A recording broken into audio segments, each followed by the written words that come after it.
साहब के ताल्लुक से फजाइल सुने हैं, बेहतर और मुनासिब ही समझता हूँ। दो चार मसले बताने के बाद, जैसे हमें और आपको जो बेरी के पत्ते से गुस्ल करना है, तो बाद नमाज मगरिब से लेकर के सुबह शादी से पहले पहले एक बंदे पर 7 पत्ते, कहीं पर से छेद वाले ना हो, बिल्कुल साफ सुथरे हों, उनको अच्छे से पानी में उबाल लीजिएगा।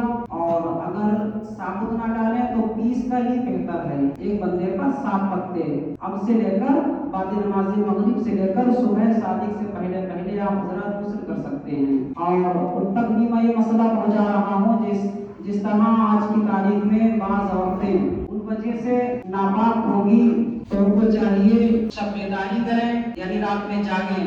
उनको कुरान की तिलावत नहीं करनी है, नमाज नहीं पढ़नी है, रोजा नहीं रखना है, सिर्फ कलमा तैयबा का विर्द करें और बावजू होकर के अल्लाह का जिक्र करें, दुरूद और सलाम का तोहफा हुजूर पाक सल्लल्लाहु अलैहि वसल्लम की बारगाह में पेश करें। और दूसरी बात ये है, हमें और आपको चाहिए कसरत से रात में नमाज नवाफिल अदा करें। और जिन हजरात की उम्री कज़ा बाकी है, उनको चाहिए कि उम्री कज़ा अदा करें।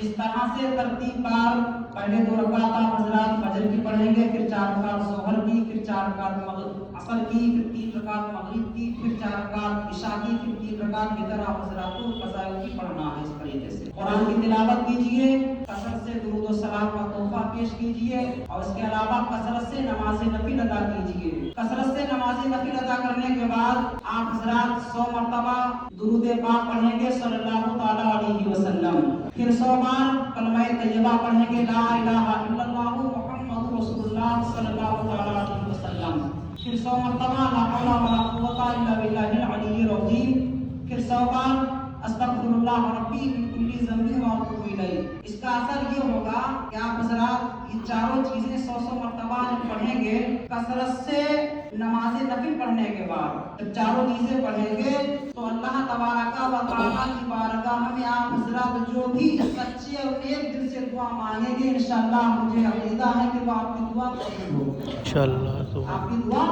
कबूल होगी। बेहतर ये है कि पूरी रात आप हजरात ज़िक्र अस्कार में मशगूल रहें और कल सुबह रोजा रखें, और इसके अलावा कब्रिस्तान जाकर के अपने मरहुमान के नाम से मग़फ़िरत की दुआ करें। और आप हजरात जब कब्रिस्तान जाएंगे, मेरे भाई आपसे गुजारिश है, आप हजरात अगरबत्ती ले जाओ, अच्छी बात है, मगर कोई भी हजरात कब्रिस्तान के अंदर अगरबत्ती ना सुलगाए, ये मुर्दों के लिए बेहतर नहीं है। अगर आपको सुलगानी ही है तो कब्रिस्तान के बाहर लगा दीजिएगा, उसमें अंदर जो है खुशबू पहुंच जाएगी। और बेहतर तरीका ये है, खुशबू ही अगर आपको पहुंचानी है तो इत्र लीजिए, रुई के इत्र लगाइए, कब्र के अंदर डाल दीजिएगा, ये बहुत बेहतर तरीका है। और दूसरी बात ये है मेरे भाइयों, मैंने बारहा देखा आप हजरात में आज भी काफी लोग जूता और चप्पल के साथ कब्रिस्तान में दाखिल होते हैं।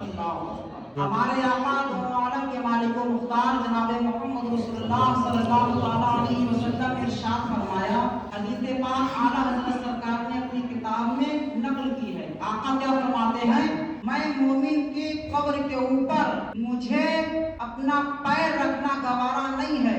जूते और चप्पल की बात नहीं, सिर्फ पैर की बात है। आका क्या फरमाते हैं, मोमिन की कब्र के ऊपर मुझे पैर रखना गवारा नहीं है, यहाँ तक कि इतनी तेज आग हो, मैं मोहम्मद का तलवा जल जाए, ये मुझे गवारा है, मगर मोमिन की कब्र के ऊपर पैर रखना गवारा नहीं। आज उनके उम्मती हैं, उनके मानने वाले हैं, उनके नाम पर जान को निछावर करने का जज्बा रखते हैं।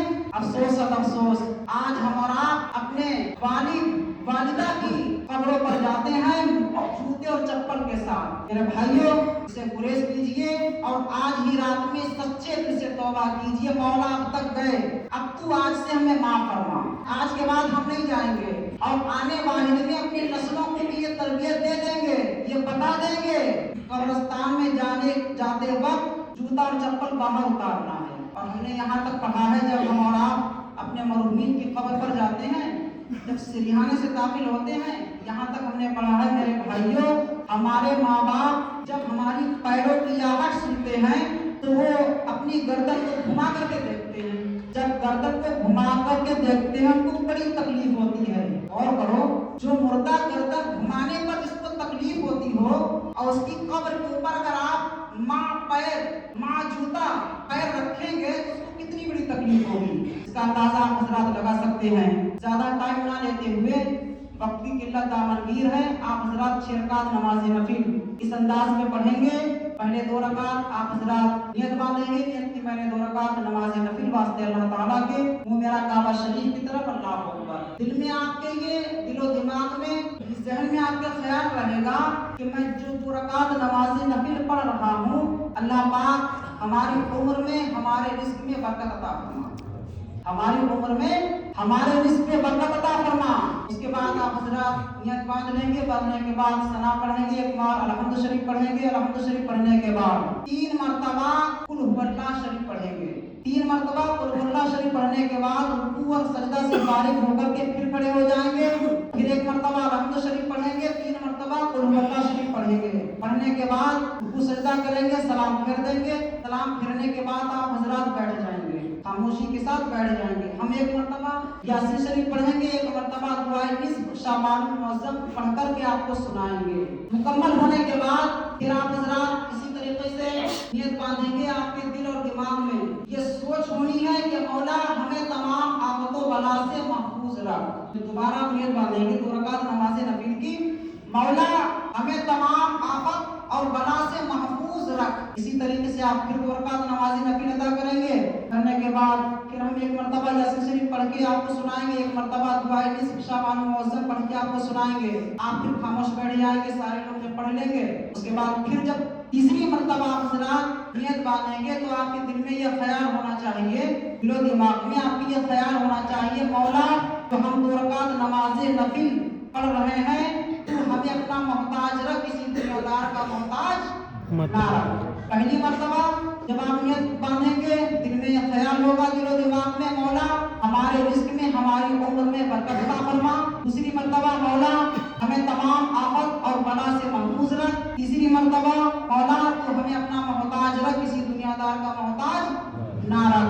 नमाज मुकम्मल होने के बाद दुआ खैर होगी। दुआ खैर होने के बाद आप हजरात आपस में जब मुसाफा करेंगे तो एक दूसरे से माफी तलब करेंगे, एक दूसरे से माफी तलब करेंगे कि भाई पूरी साल में हमसे जो भी आपकी शान में गुस्ताखी हो, गलती हुई हो, खुदा के वास्ते हमको माफ कीजिए। और मैं भी आप जरा से माजरत तलब कर रहा हूँ कि मेरे करीबन 2 महीने की मुद्दत में आपका किसी तरीके से कोई भी दिल दुखा हो तो अल्लाह उसके रसूल के वास्ते हमको माफ कर दीजिए। अस्सलामु अलैकुम व